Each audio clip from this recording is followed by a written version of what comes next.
Chers auditeurs, chères auditrices, nous vous saluons au nom puissant de notre grand Dieu, grand Sauveur Jésus-Christ. Chers disciples du Seigneur Jésus-Christ, vous qui êtes à l'écoute maintenant, nous sommes à l'heure de rencontre du Seigneur Jésus-Christ et nous rappelons que l'heure de rencontre est un temps d'enseignement, un temps de réveil spirituel. Chers disciples, après avoir un bon moment démystifié Pâques avec S, dont le thème est le retour à la parole de Dieu, avant d'attaquer un autre enseignement qui fera du bien aux disciples. Apôtre Jean-Claude, bonsoir. Bonsoir, pasteur Oui, et bonsoir à nos auditeurs. Et chers disciples du Seigneur Jésus-Christ, nous l'avons dit tantôt, aujourd'hui, nous commençons un thème dont le titre est le retour à la parole de Dieu. Le retour à la parole de Dieu. Et comme texte de base, nous allons prendre Ecclésiaste 1, versets 9 à 11. Et nous rappelons aux disciples qui nous écoutent, aux disciples du Seigneur Jésus-Christ qui nous écoutent, que nous sommes dans la version Darby. Ecclésiaste 1, versets 9 à 11. Ce qui a été, c'est ce qui sera. Et ce qui a été fait, c'est ce qui sera fait. Et il n'y a rien de nouveau sous le soleil. Y a-t-il une chose dont on puisse dire, regarde ceci, c'est nouveau? Elle a été déjà. Dans les siècles qui furent avant nous, il n'y a pas de souvenir des choses qui ont précédé, et de même de celles qui seront après. Il n'y en aura pas de souvenir chez ceux qui vivront plus tard. Apôtre Jean-Claude, voici notre texte de base concernant le thème, le retour à la parole de Dieu. Apôtre Jean-Claude. Effectivement, pendant les enseignements sur la fête de Pâques, nous avions débattu de beaucoup de choses et nous avons vu qu'en réalité, il n'y a rien de nouveau sous le soleil. Il n'y a rien de nouveau. Il n'y a pas quelque chose qu'on dit, voilà, c'est une nouvelle chose, ça vient d'arriver. Non, ça existait auparavant. Comme la parole de Dieu vient de nous le dire, des siècles auparavant, ces choses-là existaient, mais peut-être que ça a changé de forme, c'est tout. Sinon, c'est la même chose, le même esprit. Il n'y a rien de nouveau sous le soleil. Et aujourd'hui, nous allons voir, n'est-ce pas, pourquoi est-ce que, malgré l'œuvre que le Seigneur Jésus-Christ a accomplie, pourquoi est-ce que on assiste encore, n'est-ce pas, à l'émergence de temples bâtiments d'églises en briques, de plus en plus, des temples de plus en plus beaux, de plus en plus grands. Pourquoi est-ce que c'est comme cela? Bon, la grande question, c'est que les gens n'ont pas tiré les leçons des différentes crises qui se sont passées depuis que le Seigneur a pris son peuple d'Israël, l'a fait sortir d'Égypte. C'est la raison pour laquelle on assiste à ces mêmes répétitions de choses, alors qu'en réalité, ça devait avoir pris fin depuis longtemps. Donc c'est important qu'on écoute la voix du Seigneur pour pouvoir, n'est-ce pas, réorienter les choses selon lui, sa volonté. Et donc, chers disciples du Seigneur, soyez attentifs à l'enseignement que nous allons donner par le Saint-Esprit. Le premier point, où est le véritable temple de Dieu? Où est le véritable temple de Dieu? Hébreux 10, versets 5 à 8. C'est pourquoi, en entrant dans le monde, il dit, « Tu n'as pas voulu de sacrifice ni d'offrande, mais tu m'as formé un corps. Tu n'as pas pris plaisir aux holocaustes ni aux sacrifices pour le péché. Alors j'ai dit, voici, je viens. Il est écrit de moi dans le rouleau du livre pour faire, ô Dieu, ta volonté. Ayant dit plus haut, tu n'as pas voulu de sacrifice, ni d'offrande, ni d'holocauste, ni de sacrifice pour le péché, et tu n'y as pas pris plaisir, lesquels sont offerts selon la loi. » Apôtre Jean-Claude. La parole de Dieu nous montre de manière claire que le Seigneur Jésus-Christ est venu dans ce monde sous la loi, au temps de la loi. C'est-à-dire quand il venait, il y avait un temple qui était là et des sacrificateurs qui offraient des sacrifices selon la loi, selon ce qu'ordonnait la loi. Mais voilà que ces paroles-là ont été dites et reprises, disons, ont été reprises par l'apôtre Paul, n'est-ce pas, pour nous dire qu'effectivement, avec la venue de Jésus-Christ, les temples faits de main d'hommes, en réalité, devaient cesser, devaient disparaître. Devaient cesser et disparaître. C'est ce que la parole de Dieu, en fait, nous suggère. Ça devait disparaître, puisque Dieu n'a pas pris plaisir, n'est-ce pas, aux sacrifices et aux offrandes de la loi qu'on offre pour le péché. Vous voyez? Donc aujourd'hui, on le voit, depuis que Jésus est venu dans ce monde en chair, c'est lui le véritable temple de Dieu. Pour ne l'avoir pas compris, les Israélites ont résisté aux Romains qui les ont finalement déportés un peu partout, les ont éparpillés, les ont envoyés en esclavage. D'autres ont été réduits en esclavage, d'autres ont été faits prisonniers. Quand les Romains, qui avaient été provoqués par les Israélites de l'époque, eux-mêmes voulaient se défendre, se faire les défenseurs de Dieu. Voilà qu'ils ont pris les armes contre les Romains et finalement les Romains sont venus, n'est-ce pas, dirigés par Titus.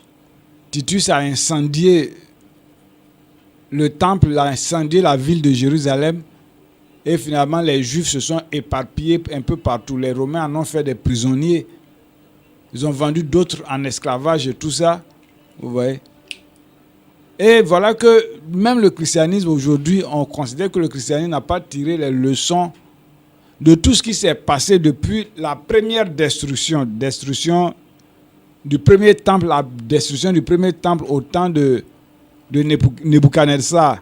Vous voyez, personne n'a fait attention. Les Juifs n'avaient pas fait attention. Ils n'ont pas remarqué ce que Dieu était en train de faire. Et aujourd'hui, on dirait que dans le christianisme, c'est la même chose. Les gens ne semblent pas avoir tiré les leçons de ce que Israël a vécu. Alléluia. Amen. En mettant encore leur foi dans des bâtiments faits de main d'homme, dans des maisons, des briques, des églises briques, des temples faits de briques, ils n'arrivent pas encore à tirer les leçons qui vont leur faire avancer dans la véritable foi. Et aujourd'hui, il faut que les disciples de Jésus-Christ soient au clair. La dernière fois, on a vu dans un des enseignements comment est-ce que les orientations même des temples physiques, c'est-à-dire notamment au niveau des cathédrales, l'orientation était faite d'est en ouest. Vous voyez? Pour dire quoi? Pour dire que toujours les églises étaient orientées, n'est-ce pas, vers l'est. Or, à l'est se trouve le soleil. Or, quand nous savons que les cathédrales ont été construites par les francs-maçons, c'est clair maintenant, tout le monde est au courant de cela. C'est les francs-maçons qui ont construit les cathédrales, vous voyez, en orientant. Donc on voit que en fait, il ne s'agit pas de lutter contre Dieu, mais d'être avec lui, comprendre son langage, afin de ne pas subir les mêmes choses que les Juifs, de ne pas être, n'est-ce pas, amené en captivité. Hein? Et être vendu même comme esclave et tout ça, vous voyez. Donc, il faut que nous retenions la leçon, les différentes leçons que le Seigneur avait voulu nous enseigner. C'est pourquoi lui-même il est venu. Il est venu dans ce monde en chair. C'est lui-même, le Seigneur Jésus-Christ, homme, qui est le véritable temple de Dieu, qui fait de tous ceux-là qui le reçoivent des temples aussi, des temples de Dieu. C'est vraiment important, chers disciples du Seigneur Jésus-Christ. Le point suivant, à quoi ressemblent les beaux et grands temples d'aujourd'hui? À quoi ressemblent les beaux et grands temples d'aujourd'hui? Matthieu 23, versets 27 à 28. Malheur à vous, scribes et pharisiens hypocrites, car vous ressemblez à des sépulcres blanchis, qui paraissent beaux au dehors, mais qui, au dedans, sont pleins d'ossements de mort et de toutes sortes d'impuretés. Ainsi, vous aussi, au dehors, vous paraissez justes aux hommes, mais au dedans, vous êtes pleins d'hypocrisie et d'iniquité. Apôtre Jean-Claude. On le voit, les beaux bâtiments qu'on voit aujourd'hui, les méga church ou bien les méga églises qu'on voit dans ce monde, des églises de 40 000 places, 10 000 places. Toutes ces choses-là, ça ne peut que séduire les hommes qui sont sans Dieu, mais pas les véritables disciples de Jésus-Christ. Parce que le Seigneur n'habitant pas dans ces choses-là, nous on sait que on peut les comparer, comme le Seigneur l'a dit, aux tombeaux blanchis. Vous voyez que les tombes sont souvent blanchies. C'est-à-dire avec une peinture bien faite et tout. Mais en réalité, qu'est-ce qui est dans le tombeau? Vous voyez? Qu'est-ce qui est dans le tombeau? Et ces bâtiments, ces nombreux bâtiments, sont effectivement des murailles qui sont blanchies. Vous voyez? Mais à l'intérieur, c'est des morts. Parce que ce qui fait la gloire du bâtiment, sous l'ancienne alliance, ce qui faisait la gloire du temple, c'était la présence de Dieu, n'est-ce pas, qui était symbolisée par l'arche de l'alliance. L'arche de l'alliance, c'est ce qui était le symbole même de la présence de Dieu, donc la gloire de Dieu dans le temple. La gloire de Dieu, appelée la Shekinah, qui était dans le temple. C'est ce qui faisait que le temple avait une valeur. Mais dès l'instant où le temple même a été détruit, avec tout ce qui s'y trouve, Dieu n'y habite plus, ça veut dire que Dieu n'est même plus là-dedans. Vous voyez? Et quand le premier temple a été reconstruit, comprenez que dans la reconstruction, on voit clairement que le temple a été glorieux seulement quand le Seigneur Jésus est venu sur la terre et qu'il entrait dans le temple et il sortait. Quand il entrait et ressortait, c'est en ce moment-là, la gloire de Dieu était dans le temple. Vous voyez? La gloire de Dieu était dans le temple. C'est cela. Mais tant que le Seigneur n'est pas dans un temple, n'est-ce pas, dans un temple, quel que soit ce qui se fait dans ce temple-là, dans ce bâtiment de pierre, il est nul et non avenu. Il est nul et non avenu. Les juristes diraient, il est de nul effet. Vous voyez? Il n'a aucun effet. Il ne peut faire du bien à personne. Au contraire. Vous voyez? Parce que quand la gloire de Dieu n'est pas dans le temple, ça veut dire quoi? C'est semblable, n'est-ce pas, à un corps qui est sans âme. Un corps qui est sans esprit, il est quoi? La parole de Dieu dit qu'il est appelé mort. Vous voyez? Le corps sans esprit, il est appelé mort. C'est cela. Et c'est comme cela, tous ces temples physiques, depuis la reconstruction du temple, le premier temple qui a été détruit, à sa reconstruction, depuis lors, il n'y a plus de gloire de Dieu, n'est-ce pas, dans le temple, hormis l'entrée de Jésus-Christ dans le temple. Vous voyez? Donc, en dehors de lui qui est Dieu, c'est fini, le temple n'a aucun sens. Vous voyez? Et quand on va arriver un peu plus devant, on verra que c'est la raison pour laquelle le Seigneur, à l'église de Laodicée, dit que il se tient dehors et il frappe pour y entrer. Si quelqu'un ouvre, là maintenant il viendra, il fait sa demeure. Alléluia. Amen. Ça, c'est la parole de Dieu. C'est vraiment important, chers disciples du Seigneur. Le point suivant, les dénominations et leurs maires ont-elles compris les leçons de la destruction des deux temples? Les dénominations et leurs maires ont-elles compris les leçons de la destruction des deux temples? Jean 2, versets 18 à 22. Les Juifs donc répondirent et lui dirent, « Quel miracle nous montres-tu que tu fasses ces choses ?»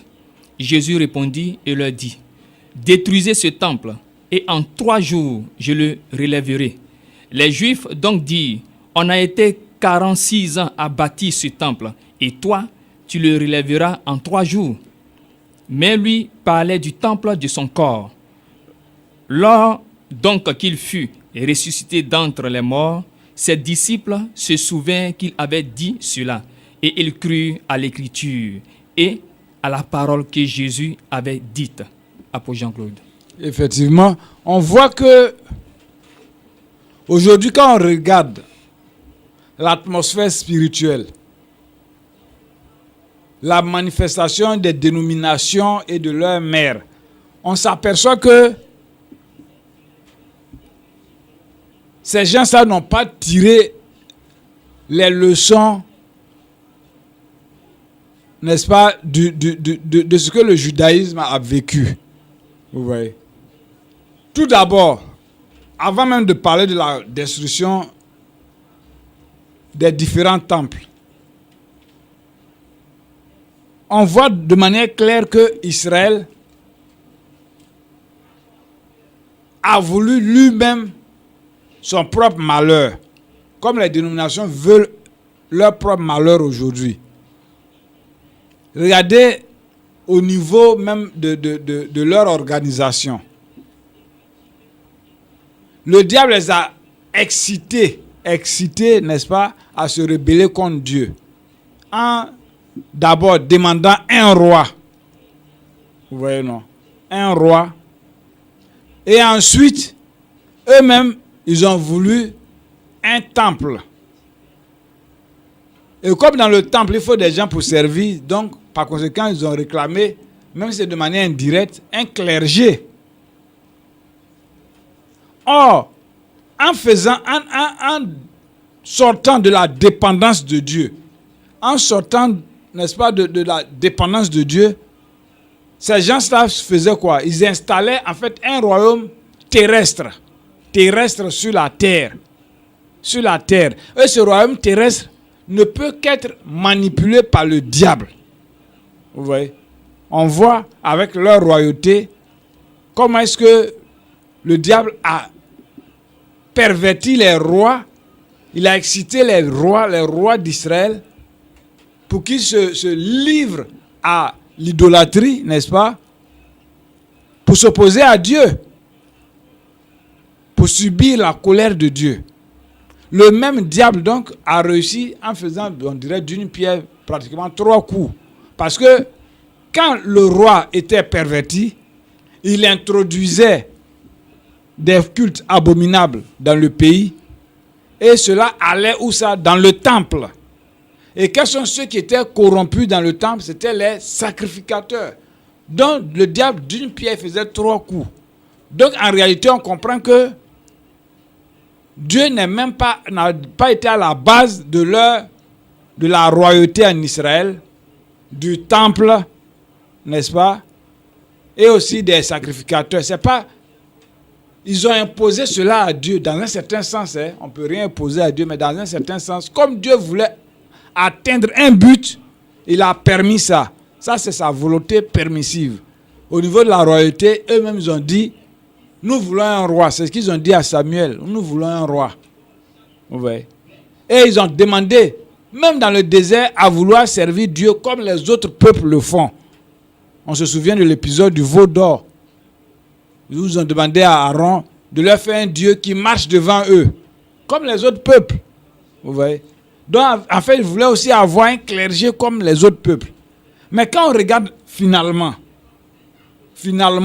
la correction que Dieu leur apportait, quand il permettait qu'eux soient châtiés, c'était en fait des enseignements aussi qu'il leur donnait, mais ils ne pouvaient pas comprendre cela, les Juifs.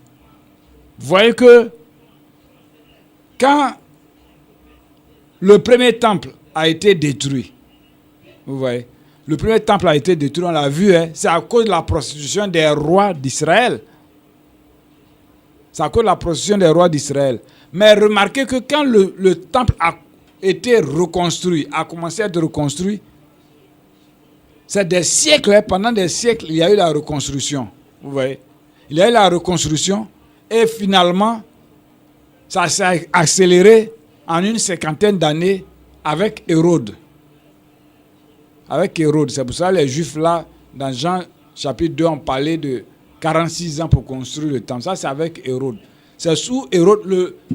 Ce qui a commencé au temps de Cyrus s'est achevé, presque achevé au temps d'Hérode. Vous voyez, des siècles et des siècles. Pratiquement 4 à 5 siècles de construction. Vous voyez, ça a mis du temps. Mais durant ces 4 siècles, il s'est passé beaucoup de choses. Parce que quand la royauté a été détruite en Israël, Israël maintenant a été mis sous l'autorité des nations étrangères, les puissances étrangères. Vous voyez que les Babyloniens sont venus, avant eux-mêmes les Assyriens avaient déporté le royaume du Nord, c'est-à-dire Israël. Ensuite, Nebuchadnezzar est venu balayer le reste qui était Juda. Mais quand Nebuchadnezzar a détruit, n'est-ce pas, le temple et la ville, c'est les Babyloniens maintenant qui régnaient qui dominaient sur la nation d'Israël. Vous voyez. Mais après les Babyloniens ont été chassés par les Mèdes et les Perses. Les Mèdes et les Perses sont devenus aussi la puissance mondiale qui maintenant gouvernait encore Israël. Après, il y a eu, n'est-ce pas, les Grecs qui sont venus. Les Grecs sont venus, ils ont eux aussi dominé.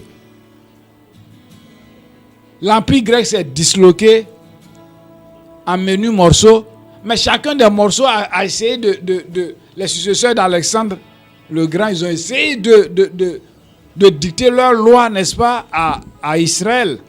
Donc ça veut dire quoi? C'est les rois étrangers maintenant qui dominaient Israël depuis des siècles.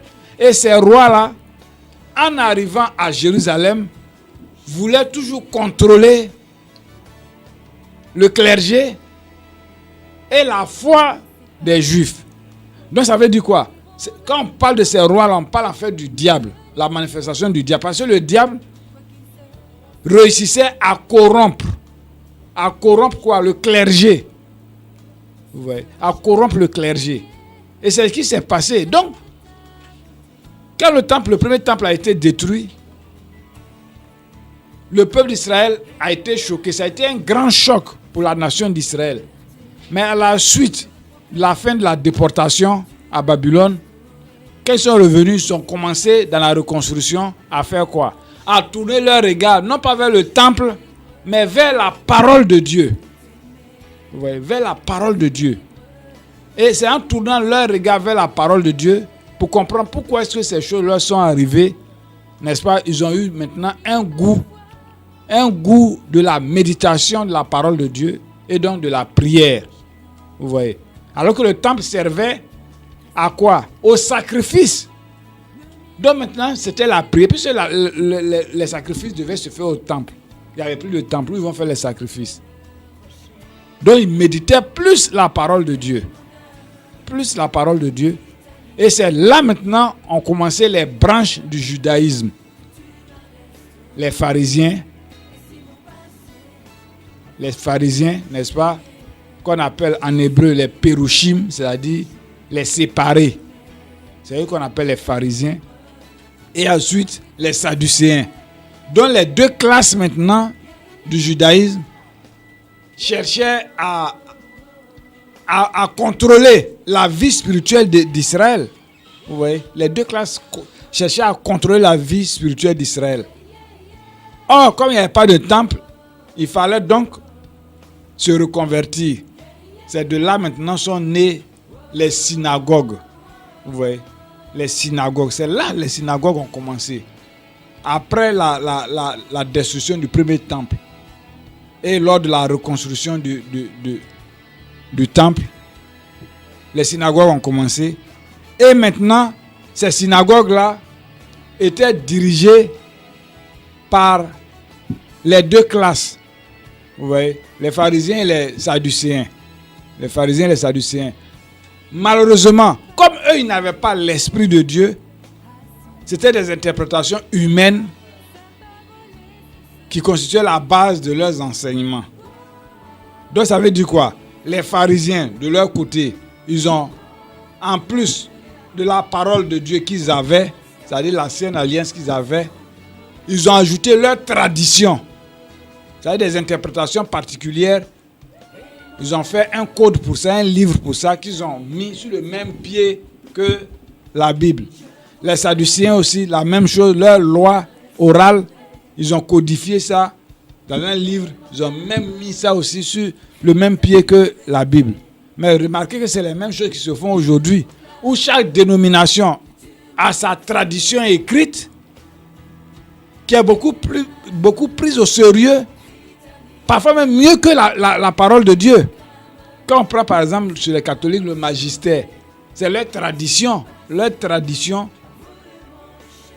qui, même si elles sont contraires à la parole de Dieu, n'est-ce pas, en force de loi, vous voyez. Mais c'est la même chose les autres dénominations, en fait, c'est la même chose. C'est le même principe. Quand vous prenez telle église évangélique, vous verrez qu'ils ont leur tradition, n'est-ce pas, consignée dans leur statut, vous voyez. Et ces statuts-là sont mis au même pied que la parole de Dieu et la Bible, ce qui est grave.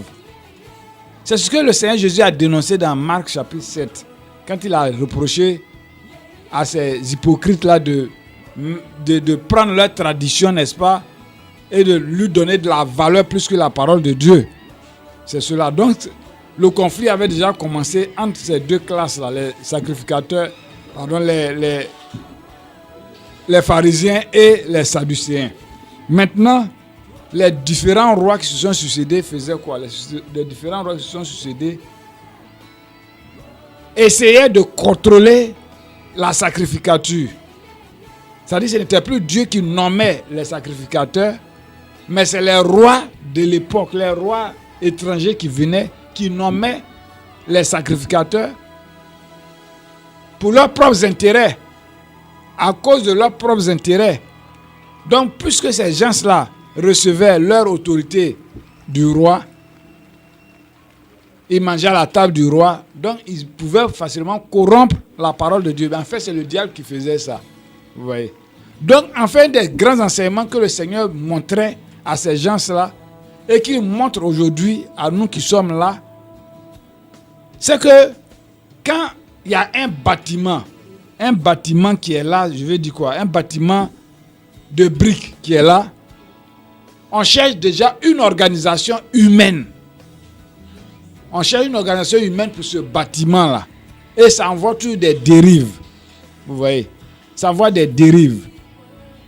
Parce que le bâtiment humain fait référence plus, prend appui sur l'homme que sur Dieu. Vous voyez. Il faut entretenir le bâtiment. Ceux qui travaillent dans le bâtiment, il faut les payer. Et tout ça.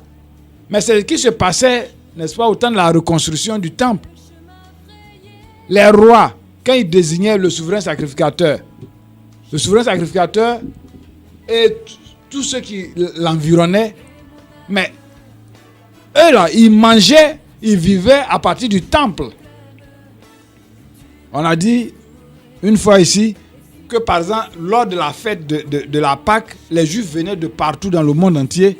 Donc, c'est des millions d'animaux qui étaient sacrifiés. Mais ces millions d'animaux, pour une centaine de milliers de sacrificateurs, imaginez, c'était une surabondance de nourriture. On ne parle pas des offrandes et tout ça, n'est-ce pas, en nature et en espèces et tout ça, on ne parle pas de ça encore. Si on ajoute tout ça, on voit qu'en fait, c'était une véritable industrie. C'était une véritable industrie. Et maintenant, les deux groupes, sadducéens et pharisiens, cherchaient quoi? À contrôler le trésor du temple. Et maintenant, au temps d'Hérode, le roi Hérode, s'est ajouté un troisième groupe, les Hérodiens. Eux, ils se réclamaient d'Hérode. Vous voyez? Qui étaient aussi venus s'ajouter. Donc voilà comment le temple, les gens cherchaient à contrôler le temple. C'est en ce temps précis que Jésus-Christ est venu. Donc vous verrez que toucher au temple, en fait, c'est les toucher à leur poche, à leurs intérêts. Et vous verrez que c'est même à cause de ça qu'ils ont précipité la mort du Seigneur Jésus. Vous voyez? À cause du temple. Pourquoi? Parce qu'il a dit, détruisez ce temple et je le rebâtirai en 3 jours. D'ailleurs, il ne voulait même pas parler du temple physique. Quoique, eux, ils avaient compris aussi, n'est-ce pas, l'idée profonde qu'il émettait. Vous voyez, ils avaient compris. vous vous rappelez que lors de son jugement, ils ont repris les mêmes accusations. Et vous verrez que cette affaire de temple a causé un autre problème, un autre dégât, la mort d'Étienne. Effectivement. Ensuite de cela, l'apôtre Paul qui est venu après a eu les mêmes problèmes parce que toucher au temple, c'est toucher à leurs intérêts. En fait, ce n'est pas à Dieu, c'est à leurs intérêts. Vous voyez, c'est à leurs intérêts. Donc, ils n'ont pas compris, même quand le Seigneur a dit détruire ce temple, je le rebâtirai en 3 jours. Dans un premier temps, ils n'ont pas compris, mais dans la profondeur des choses, ils ont compris. Parce que quelque part, quand il a guéri, n'est-ce pas, Lazare, quand il a ressuscité Lazare, les pharisiens et les sacrificateurs sont venus, ils ont dit, mais mieux vaut que ce homme on l'arrête, qu'au lieu que les Romains viennent et puis détruisent notre temple, et puis ils vont détruire la nation. En fait, ils mentaient, ce n'était pas la nation. Ils ne se souciaient pas de la nation, ils se souciaient de leur poche, leurs intérêts. Parce que dans le temple, il y avait le trésor. Celui qui contrôlait le trésor, bon, en fait, il était un Richard. Donc, c'est le grand conflit qui était là au temps du Seigneur Jésus. En fait, depuis la reconstruction, lors de la reconstruction, jusqu'au Seigneur Jésus, c'est le problème qui était là, qui subsistait. Donc, ça veut dire quoi? Comme ces gens, ça n'était plus de Dieu. Ils n'étaient plus de Dieu. Ils faisaient, n'est-ce pas, des coups. C'était de la politique. C'est-à-dire, tel groupe, les pharisiens, se mettaient à combattre les sadducéens. Ils les dénonçaient auprès du roi. Certainement, ils avaient des gens dans la cour royale. Et chacun, bon, usant d'influence, ils faisaient des coups d'État contre l'autre groupe. Et puis, ils prenaient, n'est-ce pas, le pouvoir dans le temple. C'est-à-dire les places mielleuses. Voilà, c'est ce qui se passait. C'est la raison pour laquelle vous verrez que les sacrificateurs ont été beaucoup plus proches des pharisiens au temps du ministère de Jésus-Christ, jusqu'à sa mort. Mais vous verrez que juste après, ça a été quoi? Les pharisiens. Non, pardon, les sadducéens. Ouais. Donc ça changeait, ça changeait. On a vu même que au temps du Seigneur Jésus-Christ, il y avait deux groupes. Il y avait, je veux dire quoi, deux sacrificateurs, Anne et Caïphe. Vous voyez, ça ne s'est jamais passé. Ça ne s'est jamais passé comme ça dans l'histoire d'Israël, quand Israël était gouverné par Dieu lui-même. Ça ne s'est jamais passé. C'est-à-dire que le roi pouvait démettre un sacrificateur et puis il mettait un autre à sa place. C'est ce qui s'est passé au temps de Caïphe et de Anne. Vous voyez. Donc c'est cela. En fait, c'était une affaire d'intérêt. Les bâtiments renvoient toujours à un intérêt. À un intérêt parce que bon, il y a la royauté et tout ça qui entre en jeu. Donc il faut voir le contexte de la chose. La grande leçon, les grandes leçons que nous sommes en train de tirer, c'est quoi? C'est cela, le contrôle du temple. Maintenant, quand les gens ont des bâtiments, il y a le contrôle du temple, le trésor du temple, mais on fait plus facilement quoi? On fait plus facilement allégeance au pouvoir politique, n'est-ce pas, que d'ordinaire on devait le faire en fait. C'est ce qui se passe, vous voyez. Parce que quelque part, vous avez besoin d'une aide. Vous avez besoin d'une aide. Donc, d'une manière ou d'une autre, vous allez vous allier. C'est pour ça qu'on comprend aussi que dans le temps de la fin, la grande Babylone est à la fois politique et religieuse. Vous voyez. Souvenez-vous de l'épisode d'Hérode. Hérode, on l'a vu, qui était un Iduméen, c'est-à-dire un Édomite. Or, les Édomites étaient les cousins directs des Juifs. C'est-à-dire, Édom, c'est le fils de Ésaü. Ésaü, frère de Jacob. Vous voyez. Mais en réalité, Hérode n'était pas un Juif. Il n'était pas un Juif. Mais l'Empire romain, le Sénat romain avait décrété que Hérode était le roi des Juifs. Vous voyez. Il ne devait plus être tétrarque, mais il était le roi des Juifs. Vous voyez. Il a été décrété au Sénat romain que Hérode est roi des Juifs. C'est la raison pour laquelle quand Jésus-Christ est né et que les mages ont vu son étoile, qui sont allés, n'est-ce pas, au palais royal, dire où est le roi des Juifs qui est né, Hérode a été pris de panique. Il a été troublé. Voilà. Et la Bible même éclaire que tout Israël est avec lui. Voilà. Pourquoi? Parce qu'ils ont senti que, quelque part, il y a des intérêts qui sont menacés. Merci. Vous voyez. Le véritable roi est venu prendre ce qui est à lui. C'est normal que le roi, à l'époque, le roi de l'époque, était troublé. C'est normal aussi que les sacrificateurs étaient troublés. Pourquoi? Parce que si le roi des Juifs est venu et que les Juifs eux-mêmes savaient que le roi qui allait venir, il était à la fois sacrificateur, il était roi et puis il était Dieu lui-même, n'est-ce pas, et puis prophète. Vous voyez. Donc c'est normal. Et ils ont vu, ces sacrificateurs, ils ont vu que cet homme qui venait là, venait les déchoir de leur règne. Leur intérêt. Leurs intérêts, vous voyez. Qu'est-ce qu'on va manger alors? Qu'est-ce qu'on va manger alors? C'est cela les bâtiments, vous voyez. C'est la même chose qui continue, vous voyez. Donc il y a des leçons à tirer et que nous croyons que ces gens-là n'ont pas tiré, ceux d'aujourd'hui n'ont pas encore tiré ces leçons-là. Et comme ils n'ont pas tiré, ils vont subir les mêmes choses que les Juifs ont subi, vous voyez. Ils vont subir les mêmes choses. En fait, depuis la reconstruction du temple, le Seigneur voulait quoi? Le Seigneur voulait que le peuple soit axé beaucoup plus sur la parole pour le trouver, lui le Seigneur. Pourquoi? Parce que le temple, le bâtiment fait de main d'homme, il éloigne le peuple de Dieu. Ça, c'est d'une part. Deuxièmement, il éloigne le clergé du peuple. Vous voyez. Le peuple est éloigné de son clergé. Vous voyez. Aujourd'hui, on le voit, les gens vivent dans l'opulence, dans des voitures, des super voitures. D'autres même prétendent avoir des avions. Alors que le bas peuple qui donne les cotisations, les dîmes, se retrouve dans des maisons, souvent dans des baraques, dans des situations incroyables. Le temple éloigne toujours l'homme de Dieu. Le temple bâtiment. Le temple bâtiment, il éloigne toujours l'homme de Dieu. Le temple éloigne le clergé du peuple. Vous voyez? Or, comme Dieu, lui, il veut sauver le peuple, il a sa manière à lui aussi, n'est-ce pas, de pouvoir communiquer avec ce peuple-là. C'est la raison pour laquelle Jésus est venu. C'est lui-même le véritable temple. Et il fait de tous ceux-là qui le reçoivent, tous ceux-là qui le reçoivent comme Seigneur et Sauveur, qui l'ont compris et qui ont compris le sens de sa venue, eux aussi reçoivent le Saint-Esprit et ils deviennent donc le temple de Dieu. Vous voyez?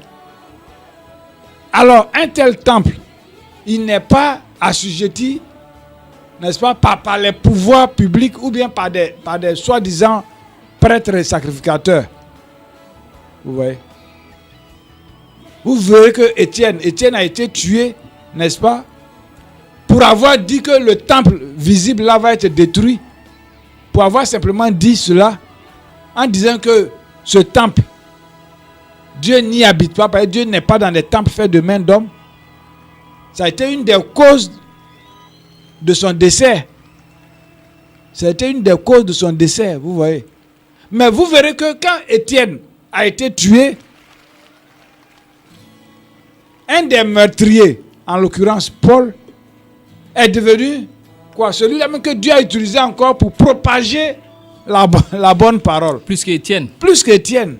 Donc c'est cela. Les temples bâtiments, on peut venir les incendier. Mais les temples humains, on ne peut pas. Même si on incendie un, il y en a plusieurs que le Seigneur suscite en même temps. Amen. C'est cela le plan de Dieu.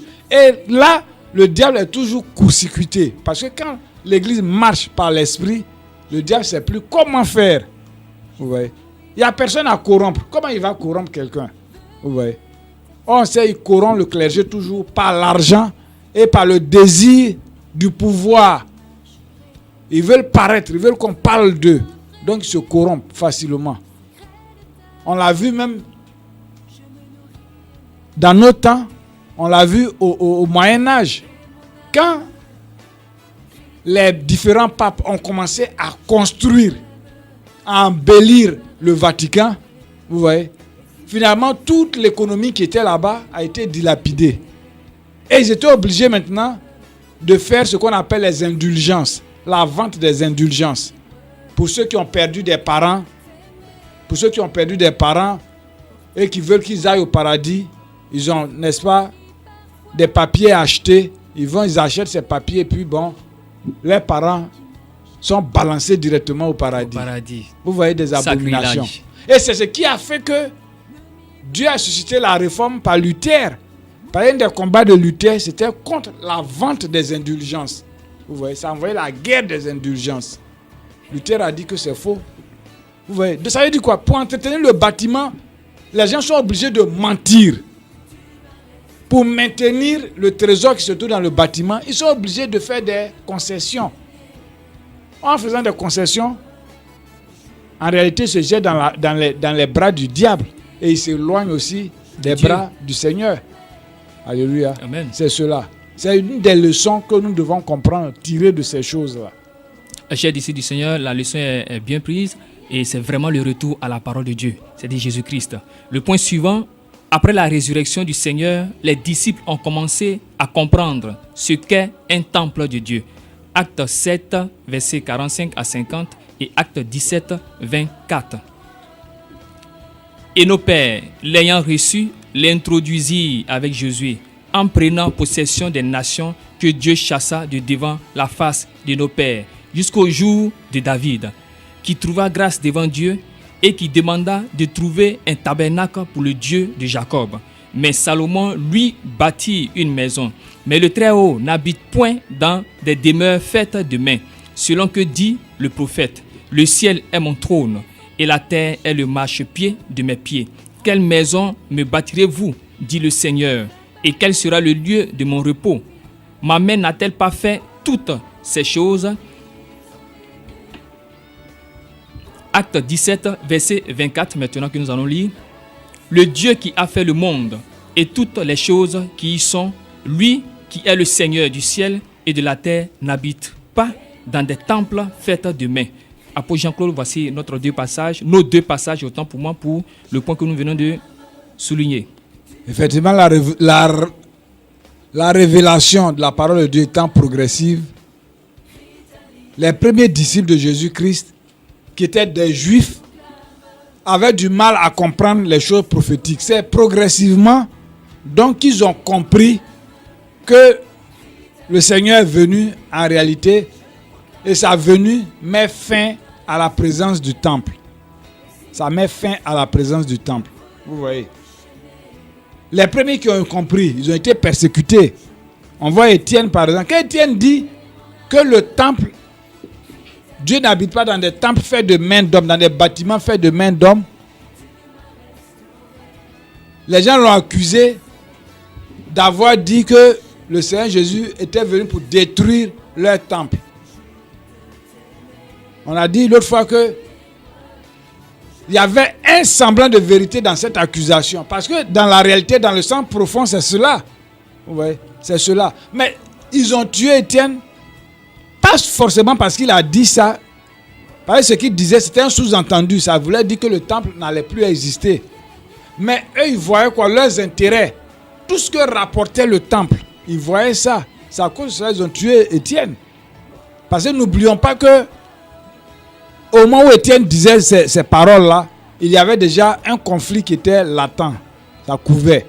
C'est-à-dire qu'il y avait d'abord le trésor du temple et de deux, l'église qui était jeune, nouvelle, qui commençait à se constituer, avait commencé aussi à concurrencer le trésor du temple. Puisque des gens, des sacrificateurs qui étaient dans le temple là-bas, commençaient à se convertir.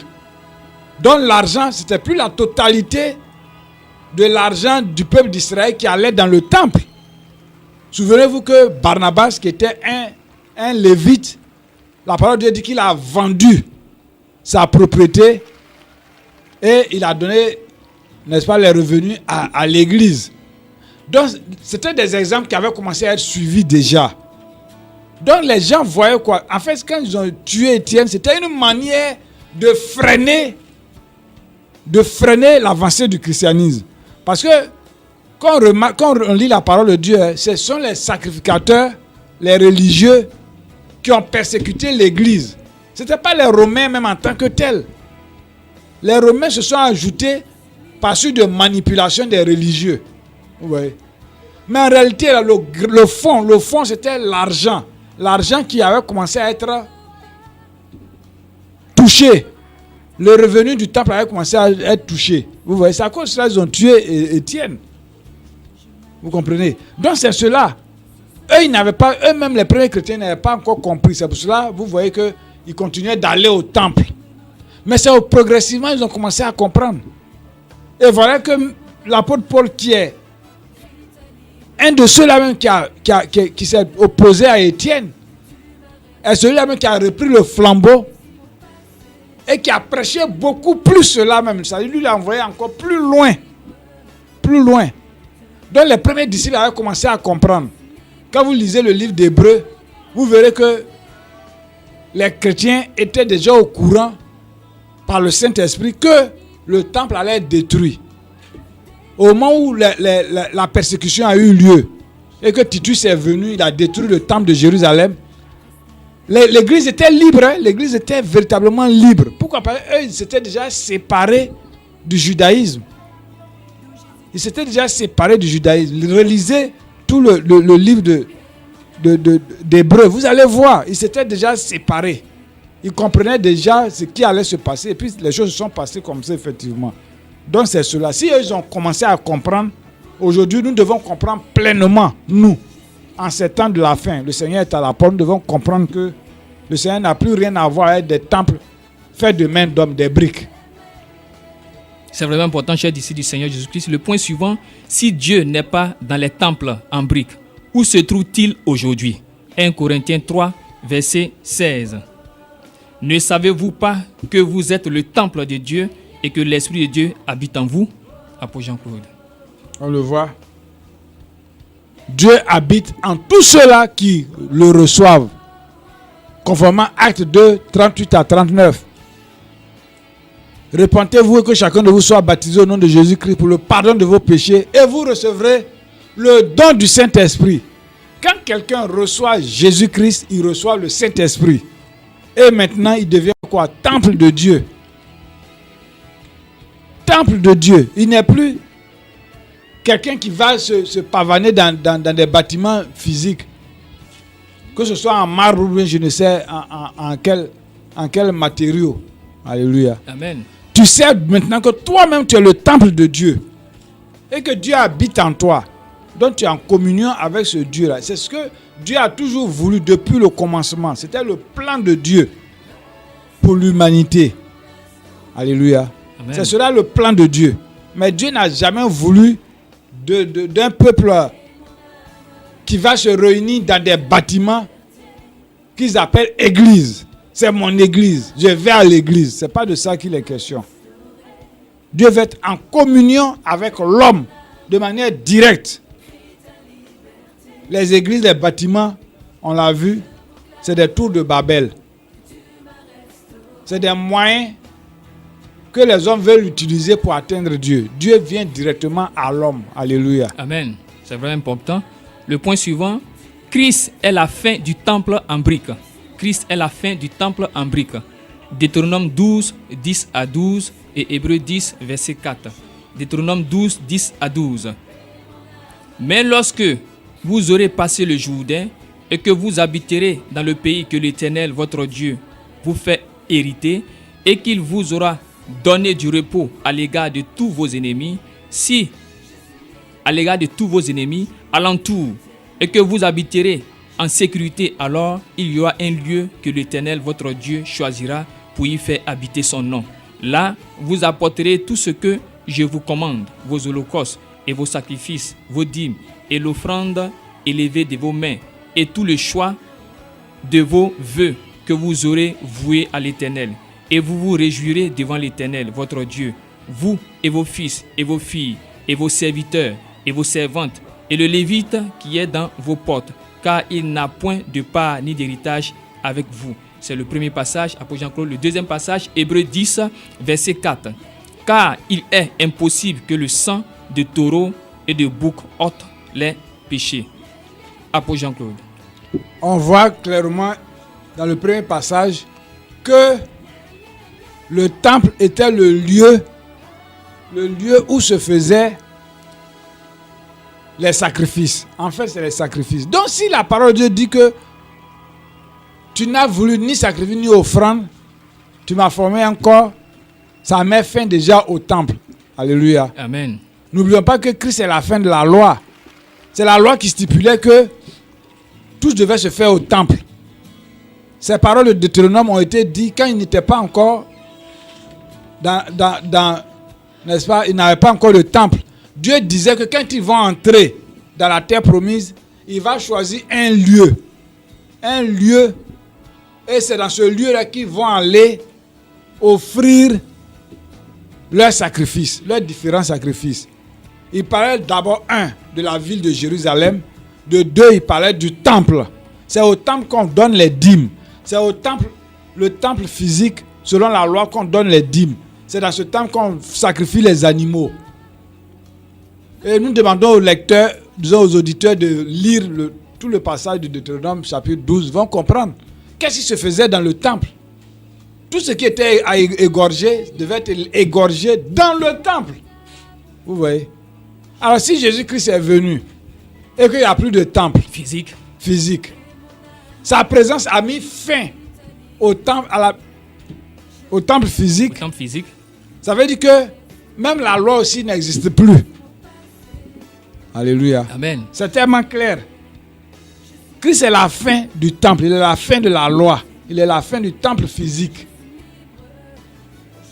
Quelqu'un ne peut pas venir dire non, les églises du bâtiment ont remplacé l'ancien temple. C'est pas possible. C'est pas possible. Les sacrificateurs d'avant, maintenant ils sont là, c'est les pasteurs, les lévites, c'est ce qu'ils disent pour escroquer les gens. C'est pas vrai. Que les sacrificateurs, c'est les pasteurs, les prêtres et tout ça. C'est pas vrai. Christ est la fin du temple, il est la fin de la loi. C'est clair et c'est net. Le temple physique, pour Dieu, ça y est. Il n'habite pas dans des temples faits de main d'homme, donc il faut que nous soyons clairs, que chacun puisse se convertir réellement, accepter Jésus-Christ comme Seigneur et Sauveur, n'est-ce pas? Avoir le véritable Saint-Esprit et être en communion parfaite avec Dieu, c'est ce que nous demandons aux auditeurs. Alléluia. Amen. Chers disciples du Seigneur Jésus-Christ, pour aujourd'hui c'est fini. C'était le retour à la parole de Dieu. Retournons à Jésus-Christ et sortons de tout ce qui est comme fausseté, tout ce qui est comme œuvre de la loi. Chers disciples, nous pensons bien que véritablement vous avez compris et vous êtes prêts à sortir de ces grands bâtiments anxieux, de ces grands bâtiments marbrés. Chers disciples du Seigneur, c'était pour aujourd'hui le retour à la parole de Dieu. Et que la prochaine fois, nous nous retrouvons pour continuer l'enseignement que le Saint-Esprit nous a communiqué. À la prochaine.